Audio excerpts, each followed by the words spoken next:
Sino ho sa palagay nyo sa Bible na alam nyo na lingkod ng Diyos na hindi pa ipinanganganak ay puspos na ng banal na Espiritu? Antes de nacer era lleno del Espíritu Santo. Hindi pa ipinanganganak, puspos na ng banal na Espiritu. Antes de que naciera. Jesus. Juan. Sino? Sino? John the Baptist. Ayun, tama, si John the Baptist.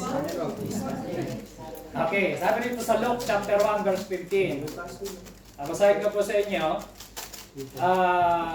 Sabi ng Word of God, but the angel said to him, kay Elizabeth, asawa ni Zechariah, di po kasi nagkakaanak yun, miracle baby si John the Baptist. Your prayer has been heard. So, nagpipray sila na magkaanak. Kasi baog si Elizabeth, sa pray, tumugan ng Diyos, nagkaanak. And sabi diyan, your wife, Elizabeth, will bear you a son, and you are to call him John, si John the Baptist. He will be a joy and delight to you, and many will rejoice because of his birth. Verse 15. For he will be great in the sight of the Lord. He is never to take wine or other fermented drink. He will be filled with the Holy Spirit even before he is born. Amen? Amen. Siya po ay puspos ng banal na Espiritu even before he is born. Bago pa ipinanganak, puspos na. Praise the Lord. Pangalawang tanong. Sino ho ang kauna-unahan sa Old Testament na nabanggit na siya ay puspos ng banal na Espiritu? Palagay niyo. Sa Old Testament. Nahulaan niyo yung una eh. Ewan ko, mahulaan niyo yung pangalawa. Sino yung kauna-unahang Bible character sa Lumang Tipan na binanggit na siya ay puspos ng banal na Espiritu? Exodus chapter 35 verse 30 and 31. Then Moses said to the Israelites, see, the Lord has chosen Bezalel. Sabi niyo, Bezalel. Bezalel. O, yan yun, si Bezalel. Son of Uri, the son of Hur, of the tribe of Judah. Ito ho, verse 31. He has filled him with the Spirit of God. Si Bezalel, ang kauna-unahang nabanggit na puspos ng banal na Espiritu, with wisdom, with understanding, with knowledge, and with all kinds of skills. Ganon katindi. Punong-puno ng karunungan, ng kaunawaan, ng kaalaman, at all kinds of skills sa mga pag-ukit-ukit, sa mga design. Anointed siya, itong si Bezalel. So, yun ay gawa ng Holy Spirit. Okay? At dumako tayo sa ating lesson. Okay, lesson natin, tingnan natin sa Old Testament, ano ba ang gawa ng banal na Espiritu? Number 1, the Spirit created and sustained life. So, ang Espiritu ay naglikha at siya rin ang nagsusustansya, nagsustain ng buhay, nagbigay ng buhay. Sa mula pa noong sa creation. Genesis chapter 1 verse 1 and 2. In the beginning, God created the heaven and the earth. Now the earth was formless and empty. Tingnan niyo po, sabi ng Word of God. Darkness was over the surface of the deep. But the Spirit of God was hovering over the waters. So yung hovering, lumilimlim siya, para bang manok, nakita niyo yung manok, nililimliman yung itlog para ho mapisa. So ganon, ang creation, empty pa dito sa mundo, empty. Darkness, madilim, was over the surface of the deep. But the Spirit, yung Espiritu, ay kumikilos na doon, nagmumove na, hovering over the waters. So yan ho, kaya ho, sa Psalms 104, verse 30, sabi dyan ni David, when you send your Spirit, they are created, and you renew the face of the ground. So sa pamamagitan ng banal na Espiritu. Kaya ang Holy Spirit, present na siya sa panahon pa lang ng creation. Amen. Amen ba, mga kapatid? Okay, example pa ho, Psalms 33 verse 6. By the word of the Lord, the heaven were made, their starry host, by the breath, ano po yung breath? Hininga. Of His mouth. Ito po ay patungkol sa Holy Spirit.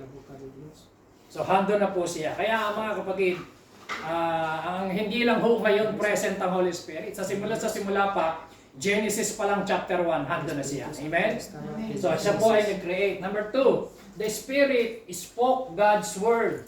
So, ang mga taong, mga propeta na ginamit ng Diyos sa Old Testament ay hindi lang basta sila nagsasalita, kung hindi, nilalagyan sila ng Espiritu ng Diyos sa kanilang puso na dapat nilang i-prophesy, na dapat sabihin sa bayan, sa tao. So, kaya ginagamit lang sila ng Spirit. Example, Isaiah 59 verse 21. Ito ang sinasabi po rito. As for me, this is my covenant with them, says the Lord.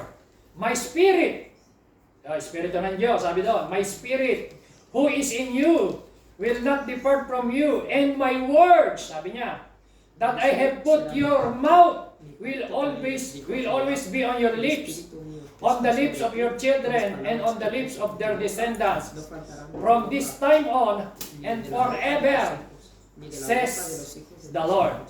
So yung Espiritu, pagka ho sila ng huhula, nagbibigay ng mga warning, nagbibigay ng mga prophecy ang mga propeta, nagsasalita sila sa tulong ng banal na Espiritu.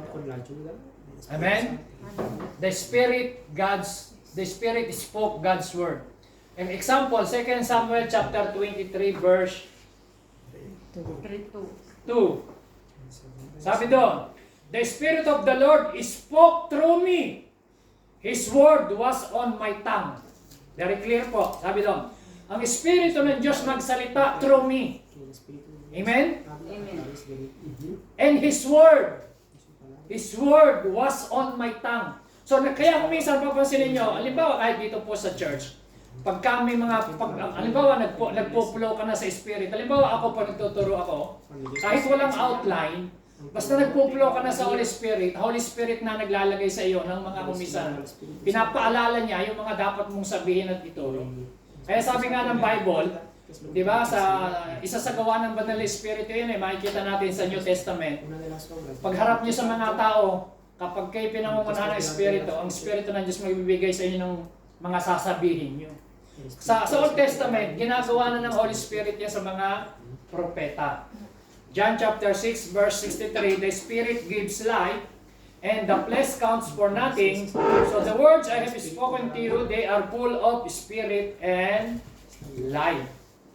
So ganun po mga kapatid, napakahalaga na maintindihan natin na the Spirit of God was involved in creating and sustaining all natural life. At nakita po natin, the Spirit of God, sabi po ng Psalms 33, 6, the Spirit of God has made me, and the breath of the Almighty gives me life. At sabi po rito sa 2 Samuel, so makikita natin diyan, very clear, sabi niya, nagsalita ako, sabi ni Samuel. Propeta ko si Samuel Sabi niya, nagsalita ako dahil nilagyan ako ng espiritu ng salita sa aking bibig. At ang espiritu niya ang gumagamit sa akin. Amen? Kaya pag ikaw ay puspos ng Holy Spirit, mga kapatid, magpo-flow ka lang pag ikaw ay nagpipray ka, naghahanda ka, nagbabasa ka. So pag ikaw ay nag-praise, nagturo ka, gagabayan ka, papangunahan ka ng Banal na Espiritu, yung mga dapat mong sabihin. Amen. Kaya di ba, may sabihin ng tao ng iba, "Uy, alam mo, pag ikaw ay tumatayo at nagsasalita, parang kinakasihan ka." Pero hindi kasi ng demonyo, ha? Kinakasihan ka ng Banal na Espiritu. Palakpakan natin ni Lord. Amen? So the Spirit spoke God's Word. Okay? And number 3, the Spirit promoted holiness. Promoted holiness. Genesis chapter 6 verse 3. Alam niyo, makikita po natin dyan sa Genesis chapter 6 verse 3. Then the Lord said, "My spirit ito po ay nung ang mga tao ay masama ng masama, pasama ng pasama, ang Espiritu ng Diyos ay nag-grave. Nakita niya ang kasalanan ng tao. Sabi niya, then the Lord said, my spirit will not contend with humans forever, for they are mortal. Their days will be 120 years. So dati-rati, kung babasahin natin yung Genesis chapter 2, chapter 3, chapter 4, hanggang chapter 5, ang buhay ng tao ang hahaba. Mayroon pa hong 999, di ba? Si Methuselah, 730, 600, napakahaba. Pagdating mo dito, umiksi na yung buhay ng tao, sabi rito, 120 na lang. Dahil ang tao ay makasalanan.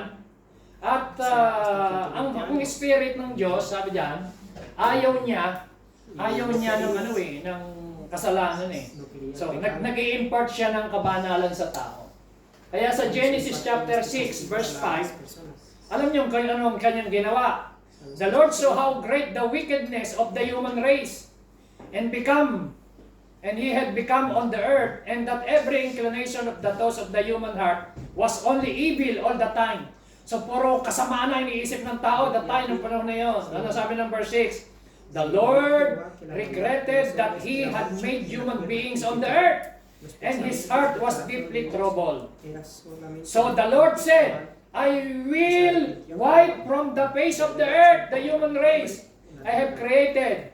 Kaya nung panahon ni Noe, na winap up talaga, yung wipe up. Yung nilipol niya lahat ng tao, nasave lang yung pamilya ni Noe.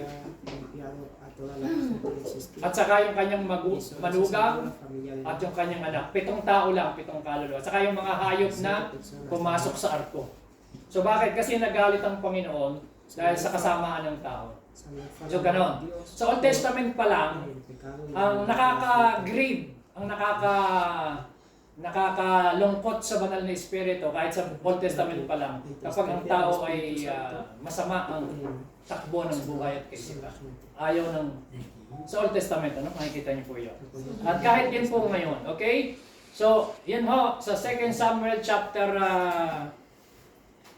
1 Samuel chapter 15, verse 23. Tingnan niyo po ang 1 Samuel 15:23. Ayan. Ito. 1 Samuel 15:23, babasahin ko po. For rebellion is like the sin of divination. Ito po yung kasalanan nagkasala si Saul. Si Saul, inutusan ng Panginoon na lipulin ang lahat ng mga kalaban. Nag-disobey siya. Ito ang sinabi ng Word of God. For rebellion is like the sin of divination and arrogance and the evil of idolatry. Alam niyo po, yung kasalanan ng pagsuway, ang katumbas nun ay kasalanan ng pangkukulam. Amen. Amen ba? Hello, narinig niyo ba ako? Amen. Sabihin niyo, Pastor, hindi naman ako mangkukulam. Pag sumusuway ka, ang katumbas nun. Ayan ang sabi riyan, no? For rebellion is like the sin of divination, witchcraft. Kasi sama ng pagkukulang. And sa Tagalog, kasing sama, di ba? Kasi sama. Pakibasa mo nga kaya, please. Lakas. Ang suway sa Panginoon ay kasinsama ng pangkukulang. Oo. Tuloy. Ang katigasan ng ulo at kasinsaman ng pagsamba sa mga Diyos-Diyosan. Oh. Hindi ka nga naman kukulang. Pagka ikaw kasing sama ka rin ng witchcraft. Pag tayo rebelde. At tayo sumusuway. Kasing sama ng sumasamba sa Diyos-Diyosan. Because you have rejected the word. Alam niyo kung ano nangyari? Sa kay Samuel. Yung Espiritu ng Diyos umalis sa kanya. Ay, kay Saul, sorry. Yung Espiritu ng Diyos umalis kay King Saul. Okay? Mababasa po natin yan na 1 Samuel 16 verse 14. Ito sabi, now the Spirit of the Lord had departed from Saul. So dati, anointed siya, nasa kanya Espiritu ng Diyos, pero nung siya nag-disobey, umalis sa kanya. The Spirit of the Lord had departed. Alam niyo pumalit? An evil spirit ang pumalit. Tinorment siya. Yun ang mahirap, pag may umalis, may papalit. Evil Dapat spirit. ang espiritu. Kaya lang sana, ang pumalite, mapuspos, kung ang pumalite evil spirit, delikado. Yun ang nangyari, kaya alam niyo nangyari kay King Saul. Nung una, anointed siya, ginagamit siya ng Lord, okay puso niya, masunurin siya, faithful siya. Pero nung siya nag-disobey, umalis ang spirit, alam pumalit, tormented spirit. At the end ng buhay ni King Saul, nag-suicide siya. Bago pa yon, sumangguni pa siya sa sa mga mangkukulam. Hinahanap niya si Samuel. So mga kapatid, delikado kapag kaya. Sa panahon ng lumang tipan, gusto kong maintindihan niyo mga kapatid, makinig kayo. Sa Old Testament, ang Espiritu ng Diyos ay pumupunta lamang sa mga ilang pili na tao. Halimbawa, tulad ng propeta, are you listening? Sa mga king, sa mga priest, at sa mga ilang tao na merong special mission, special nagawain. Halimbawa, kamukha ni Bezalel, binasa natin kanina, hindi, siya po ay special, may special anointing siya ng Holy Spirit. So ganon, pili lang, hindi lahat. Pero yun ang difference sa atin ngayon sa New Testament, saka sa panahon natin ngayon, ang Espiritu nasa atin ng lahat. Amen? Amen na ba? Yan ang difference. Sa kanila, ang may pagkakataon lang na pinupuspos ng Holy Spirit, yung mga priest, mga king, mga prophet, at mga piling tao. Tayo ngayon, basta kahit sino, kahit ikaw ay ordinaryong tao, nag-repent ka, tinanggap mo Espiritu ng Diyos, nasa iyo ang Espiritu ng Panginoon. Amen? Okay, so, ulit po tayo, number 4. The Spirit address evil. So, nabasa na po natin yung kanina, yung Genesis chapter 6 verse 3, Micah chapter 3 verse 8. Ito pong sinasabi. But as for me, tingnan niyo po, listen. Kung hindi niyo po nasusundan, sulat niyo lang po. At makinig po kayo. Sabi rito, as for me, sabi ni Micah, propeta Micah, I am filled with power, with the Spirit of the Lord, and with justice and might, to declare to Jacob his transgression, to Israel his sin. Sino mo, puspos yan ng Espiritu ng kapangyarihan, at puspos yan ng Espiritu ng Diyos, with justice, might, nakasama. Itong si Prophet Micah. So gusto niya. So kung ikaw ay pinuspos ng Holy Spirit, mga kapatid, may kasamang power, justice. Okay? Number 5. The Spirit regenerated. Sabihin natin regenerated. Alam niyo, lahat po kasi ng tao nagkasala, di po ba? Romans 3:23, lahat tayo nagkasala. Ngayon, makikita niyo po, sabi ng Romans chapter 8 na kapag tayo ay pinangungunahan ng flesh, pinanganak sa flesh, ang bunga, kamatayan. Pero kapag tayo ay pinanganak sa Espiritu, ang bunga, kapayapaan at buhay. Basahin natin, Romans chapter 8 verse 7 to 9. Itong sabi riyan, the mind governed by the flesh is hostile to God. It does not submit to God's law, nor can it do so. Those who are in the realm of the flesh cannot please God. So pag tayo nabubuhay sa flesh, yung natural na tao, kasi tatlo ang tao, di po ba? Natural man? Sabihin niyo po, natural man. Sabihin niyo po, carnal man. So yung carnal, yun yung solis, yun yung immature na Kristiyano. Number 3, spiritual man. Okay, ulitin natin. Ano number 1? Natural. Number 2? Number 3? Spiritual.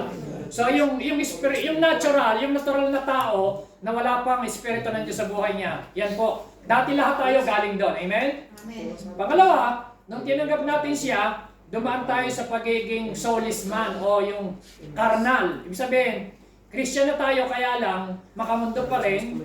Christian na tayo kaya lang, ang nagtatagumpay pa lang sa atin ay yung flesh, hindi yung Holy Spirit. So, hindi pa siya yung nakaupo sa drive seat ng ating buhay. Dapat si Holy Spirit na. So ngayon, pag ikaw ay naging spiritual man, ang Holy Spirit na nangunguna sa atin, yun ang sinasabi, those who are led by the Spirit of God, they are the sons of God. Okay? So kaya po yun yun. Ngayon, makikita niyo po example, basahin po natin sa Deuteronomy chapter 30 verse 6. The Lord your God will circumcise your heart and the hearts of your descendants so that you may love Him with all your heart and with all your soul and live. Ano ba ibig sabihin ng circumcision ng puso?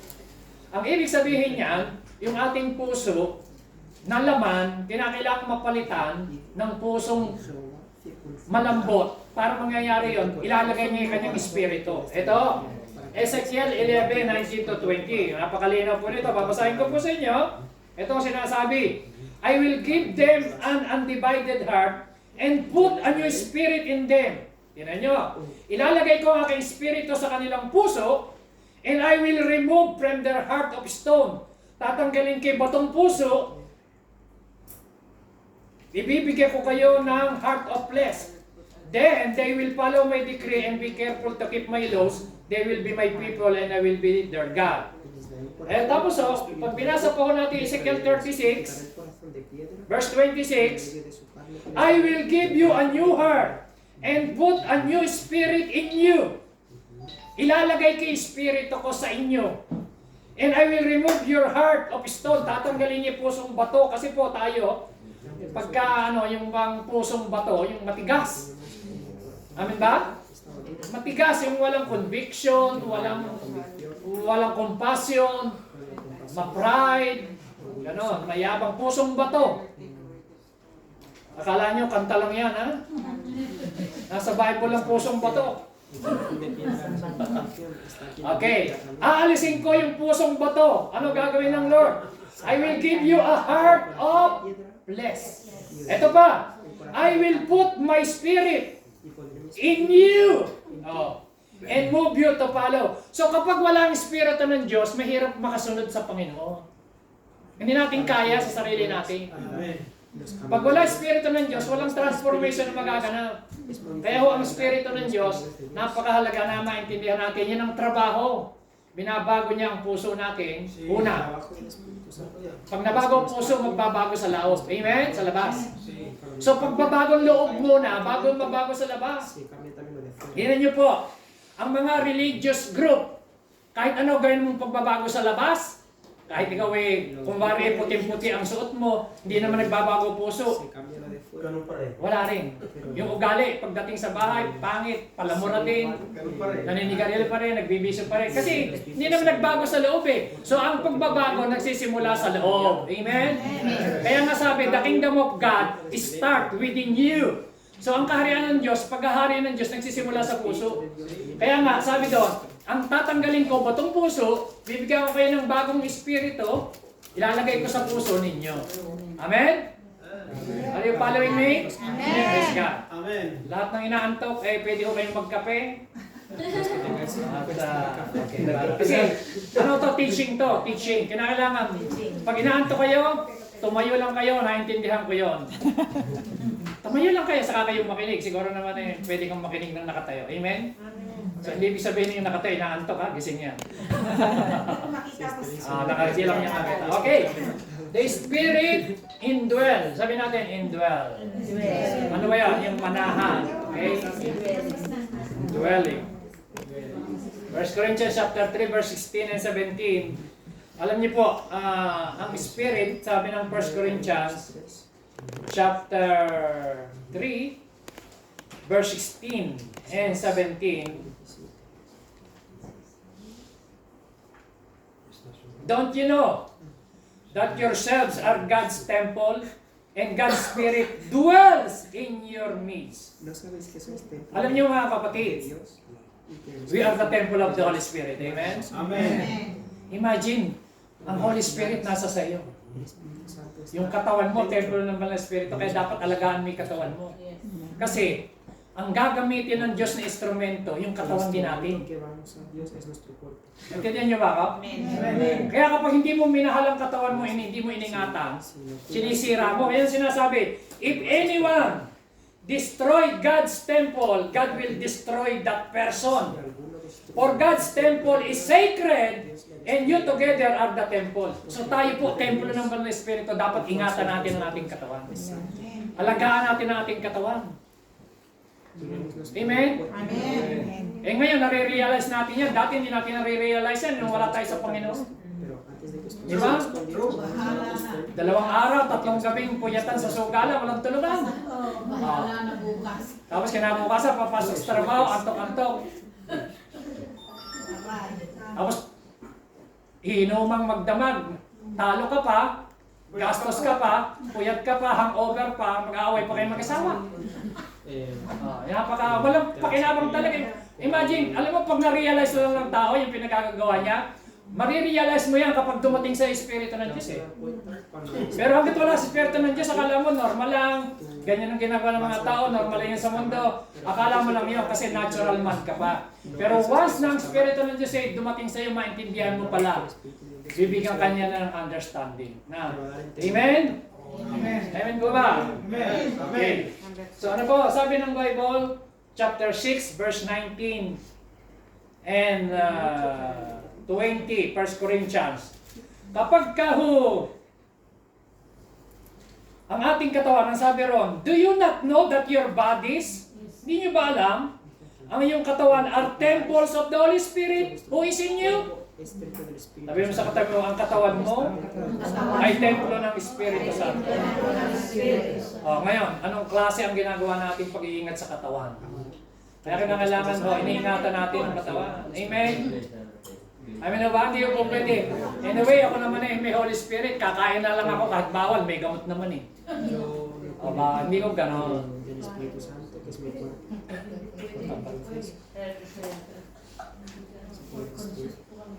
Sabi, do you not know that your body is very clear, temple of the Holy Spirit who is in you, whom you have received from God. You are not your own. So, you were bought at a price, therefore honor God with your bodies. Sabihin mo, honor God with your bodies. Honor God with your bodies. Kaya itong ating bodies, mga kapatid, iniingatan natin, pinangangalaga natin, pinaparangalan natin. Pagka nagpupunta tayo sa church, ino-honor natin ang God with our bodies. Eh, iba, ginagamit ang kanilang bodies sa mga maling pamamaraan, maling bagay. Magkapera lang. So, hindi nakakaluwalhati sa Panginoon. Okay? So, ano pa ho? 7, the Spirit empowered. Sabi niyo, the Spirit empowered. The Spirit empowered. Haggai chapter 2, verse 5. Ano po yung Haggai? Alam niyo po yung si Haggai? Haggayo. Verse 5. This is what I covenanted with you when you came out of Egypt. And, sabi na, my spirit remains among you, do not fear. So, nung sila po ay magpapagawa ng templo, mga kapatid, kinausap sila ng Lord at sabi sa kanya, sabi nila, ang aking spirit, so si Haggai, in-empower sila ng Holy Spirit to build the temple. Empowered by the Holy Spirit. Kaya sabi ng Zechariah chapter 4 verse 6, it's not by our might, not by our power, but by the power of the Holy Spirit. Okay? Ito Judges chapter 14 verse 5 to 6. Judges po yan, namali lang po ng Judges. O kung meron po kayong Judges chapter 14. Nasusundan niyo po ba ako? Mabilis po ba tayo? Okay lang po ba? Verse 5 to 6. Ito po, si Samson, kilala natin si Samson? Yes. Hello, nakakakilala ko ba kayo kay Samson sa Bible character? Siguro naman lahat tayo familiar sa kanya. Amen ba? Sino si Samson? Malakas. Anong pagkakilala natin sa kanya? Mahaba po. Malakas. Okay, ito ho. Alam niyo ba kung anong sikreto ni Samson bakit siya super lakas? Ito. Basahin niyo yung verse 5 and 6. Yung buhok niya. No. Ang totohanan, hindi naman doon sa buhok eh. Ito ho, verse 6. Sabi dito, the Spirit of the Lord came powerfully upon him so that he tore the lion apart with his bare hands. Imagine yung mga leon, hinahati lang niya yung panga sa pamagitan ng kamay sa lakas. Esperaron luego con sus Yung mga hindi gumagamit ng taba, kamay lang. solamente But he told neither his father nor his mother that he had done. At alam niyo po, itong si Samson, pagdating sa chapter 15, verse 14, alam niyo po ang sabi ng verse 14. Tingnan niyo, as he approached Lehi, the Philistine came toward him shouting, the Spirit of the Lord came powerfully upon him. So, ano nangyari? The ropes on his arm became like a church plug, and the binding drops from his hand. Pag itong si Samson, kinalian ng mga yantok. Alam niyo po ba yung mga yantok? Matibay yan. Alam niyo ba? Alam niyo yung yantok, yun yung ginagawa mga silyo ng mga makukunat na matitibay na ginagawang upuan. Rata. Pag kinatalian ng kanyang kamay, pagdating ng Espiritu, pinapagot lang parang sinulid. Ibig sabihin, si Samson, pag wala yung Espiritu ng Diyos, yung empowerment, ordinaryong tao. Pero pagdating ng ng Espiritu ng Diyos sa kanya, sabi ron, in-empower siya, the Spirit of the Lord came powerfully. So pagdating ng Espiritu ng Diyos kay Samson, nagiging powerful siya. Amen? So yan ang gawain, mga kapatid, ng Holy Spirit. Empower niya kahit tayo sa panahon ngayon. Yan yung pinag-uusapan natin sa church. Kaya kailangan natin ng empowerment. Amen? Si Samson, ang nagkamali lang, mali ang kanyang naunan. Humiga siya sa hita ni Delilah. Inunan niya. Kaya nagupitan siya ng buhok. At simula noon, nawala yung lakas. Ang sabi rin mababasa nyo, the Spirit of the Lord departed on him. Parang si Saul. So mga kapatid, ang point, ano ba ang trabaho ng Holy Spirit? The Spirit empowered. Yun ang pinag-uusapan natin. Amen? Amen. The Spirit empowered. Gusto mo ng empowerment? Yes, hingin mo, gagawin sa ibibigay sa iyo ng Lord yan. Amen ba? Amen. Amen na ba? Amen. Gusto mo ng empowerment sa business, empowerment sa pamilya, sa trabaho, kahit ano, kung gusto mo ng ma-empower ka, mga kapatid, kailangan natin ng Holy Spirit. Okay? The Spirit taught and led. Ang Espiritu ay nagtuturo at nangunguna. Yan ang nangunguna at nagtuturo sa mga propeta, sa mga hari, at sa mga priest. Nehemiah chapter 9 verse 20. Nehemiah chapter 9 verse 20. Ito po ang sabi po ng Panginoon sa kanila. You gave your good spirit to instruct them. Yan. Sa iba, to taught them. Nagbigay ang Espiritu ng Diyos para sila ay bigyan ng instruction. You did not withhold your manna from their mouths, and you gave them water for their tears. So ito po ay sa Nehemiah chapter 9 verse 20. Verse 30. Yan ang sabi po ng verse 30. For many years, you were patient with them, ang Panginoon. By your Spirit, sabi niyo, by your Spirit, you warned them through your prophet. So ang mga Israelita, binibigyan sila ng warning sa pamamagitan ng Espiritu ng Diyos.